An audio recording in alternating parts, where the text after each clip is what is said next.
ఎప్పటికప్పుడు తాజా వార్తలను అందిస్తున్న ఏపీ పవర్ న్యూస్ కు స్వాగతం. Welcome to AP power news. కాలువలోకి దూసుకెళ్లిన బ్రాండిక్స్ బస్సు, త్రుటిలో తప్పిన పెను ప్రమాదం. అనకాపల్లి జిల్లాలో ఘోర రోడ్డు ప్రమాదం త్రుటిలో తప్పింది. ఎస్ రాయవరం గ్రామం వద్ద కార్మికులను తీసుకెళ్లి బ్రాండిక్స్ సంస్థకు చెందిన బస్సు అదుపు తప్పి రోడ్డు పక్కన ఉన్న కాలువలోకి దూసుకెళ్లింది.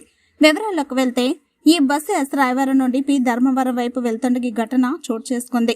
మార్గ మధ్యలో బస్సు అకస్మాత్తుగా డ్రైవర్ నియంత్రణ కోల్పోయి వేగంగా కాలువలోకి దూసుకెళ్లింది. అయితే ప్రమాదం జరిగిన సమయంలో బస్సులో మహిళా కార్మికులు ఎవరూ లేరు.